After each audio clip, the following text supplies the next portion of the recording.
একটি ধূর্ত ও চালাক টিকটিকি সমস্ত চাল ভেস্তে দিয়ে এক চরম জেদি তেলাপোকা কিভাবে মরুভূমির ঝড়ের মধ্যে নিজের লক্ষ্য পূরণ করলো, শুনুন সেই আরব্য উপকাহিনী। হ্যালো বন্ধুরা, আজকে গল্পের নাম চালাক টিকটিকি ও জেদি তেলাপোকা। আরব দেশের লোককাহিনীর কথা শুনলেই আমাদের চোখ সামনে ভেসে ওঠে মালের পর মাল বিস্তৃত সোনালি মরুভূমি, জাদুঘরে চালাক আর উটের কাফেলা। কিন্তু এই বিশাল মরুভূমির বুকেও যে কত ছোট ছোট প্রাণীর বুদ্ধি খেলা চলে তা আমরা কজনে জানি। সেখানে এক পাথরে গুহার দেওয়ালে থাকতো এক অত্যন্ত চালাক ও ধূর্ত টিকটিকি, যার নাম ওয়ালিদ। আর তার প্রতিবেশী ছিল এক প্রচণ্ড জেদি, একগুঁয়ে এবং নাছরবান্দা তেলাপোকা, যার নাম তারিক। সাধারণ টিকটিকি আর তেলাপোকা লড়াইয়ের টিকটিকি জিতে যায়, কিন্তু যখন লড়াইটা একজন চালাক শিকারীর সাথে একজন জেদি প্রাণী হয়, তখনই গল্প কোন দিকে মন নেই। কীভাবে এক জেদি তেলাপোকা আর একগামী স্বভাব নিয়ে দুটো টিকটিকির চাল ভেস্তে দিল। চলুন মরুভূমির সেই তপ্ত রাতের দিকে ফিরে যাওয়া যায়। আরবের এক বিস্তীর্ণ মরুভূমির মাঝে ছিল সুন্দর এক মরুদ্যান। সেখানে এক মাটির তৈরি প্রাচীন ঘর ছিল, যার চারপাশে ছিল বড় বড় খেজুর গাছ। সেই ঘরের কোণে সেখানে সারাদিন ঠান্ডা ছায়া থাকত। সেখানে রাজত্ব করত চালাক টিকটিকি ওয়ালিদ।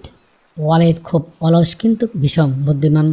সে গায়ে কাটতে চাইত না, বুদ্ধি দিয়ে কীভাবে সহজে শিকার ধরা যায় সেই চিন্তায় ব্যস্ত থাকত। আর ঠিক তার নিচে মেঝেতে থাকা তেলাপোকা তারিক এর একটা মস্ত বড় দোষ ছিল, সে ছিল চরম জেদি। কোনো জিনিস একবার করলে ভাবল কেউ তাকে থামাতে পারবে না।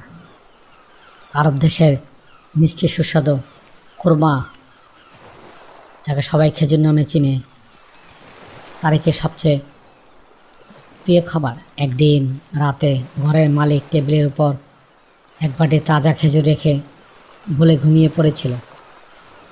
খেজুরের মিষ্টি গন্ধ বাতাসে ছড়িয়ে পড়তে তারিক তার ফাটল থেকে বেরিয়ে এলো। সে ঠিক করলো আজকে ওই খেজুরের স্বাদ সে নেবে। কিন্তু উপরের দেওয়ালে বসে ওয়ালিদ টিকটিকিও সেই খেজুরের বাটি নিজের দিকে নজর রাখলেন। সে মনে মনে হাসলো এবং ভাবল, এই তেলাপোকাটা আসলেই বোকা। যখন খেজুরের দিকে যাবে আমি কাছ থেকে তাকে ধরে ফেলবো, আমার আর কষ্ট করে করতে হবে না। তারেক সেই টেবিলের পায়া বেয়ে উপরে উঠতে শুরু করলো। অমনি ওয়ালিদ উপর থেকে এক নিখুঁত নিশানায় করে নিজের দিকে ঝাঁপ দিল। কিন্তু তারেক ছিল ভীষণ চটপটে। ওয়ালিদের জিহ্বাটা তার পিঠে লাগার ঠিক আগ মুহূর্তে সে টেবিলের এক ছোট্ট ফাটলে ঢুকে পড়ল। ওয়ালিদ টেবিলের উপর ল্যান্ড করে বলল, আরে বাহ, বেশ চটপটে তো। তবে তারিক, তুমি আজ ওই খেজুরের বাটি পর্যন্ত পৌঁছাতে পারবে না। আমি এখানেই পাহারা দিচ্ছি, পারলে গিয়ে দেখাও। সাধারণ কোনো পোকা হলেও টিকটিকির এই হুমকি শুনে ভয়ে পালিয়ে নিজের গর্তে লুকিয়ে থাকতো। কিন্তু মনে রাখবেন, আমাদের তারিক কোনো সাধারণ তেলাপোকা নয়, সে হলো আরবের সবচেয়ে জেদি তেলাপোকা। ওয়ালিদের এই চ্যালেঞ্জ তারিকের জেদকেও আজ 100 গুণ বাড়িয়ে দিল। সে ফাটলের ভেতর থেকে চিৎকার করে বলল, তুমি যতই চালাক হও ওয়ালিদ, ওই খেজুরের বাটি আজ আমারই হবে, আমি এক চুলো নড়ব না। শুরু হলো এক অদ্ভুত মনস্তাত্ত্বিক যুদ্ধ।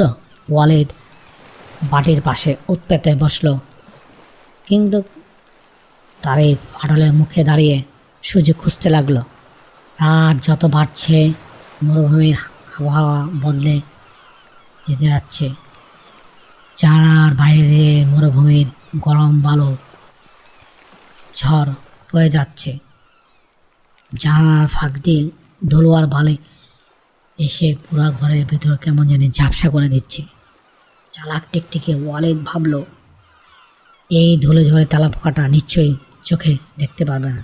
সে তারিককে ধরার জন্য একটু এগিয়ে এলো, কিন্তু ওয়ালিদ একটা জিনিস ভুলে গিয়েছিল। টিকটিকের যে চোখ ধুলোবালাতে খুব সংবেদনশীল হয়, কিন্তু তেলাপোকারাও তাদের মাথার গোড় বা এন্টিনা দিয়ে ধুলোর মধ্যে আশেপাশের পরিবেশকে অবলীলায় টের পায়। যেদি তারিক বুঝল এটাই সুযোগ।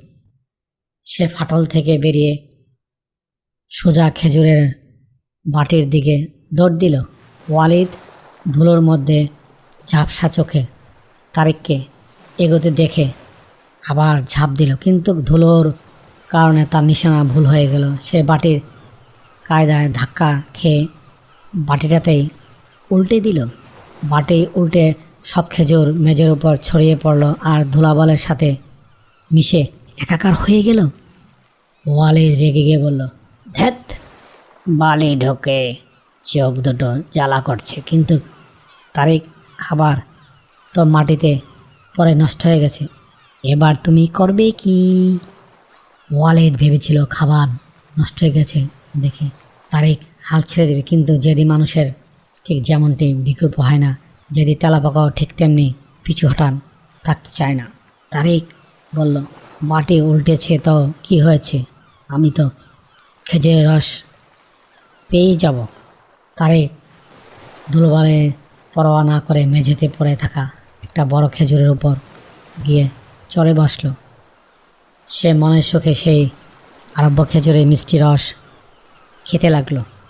এদিকে ওয়ালিদের চোখে বালি ঢুকে তখন জল পড়ছে।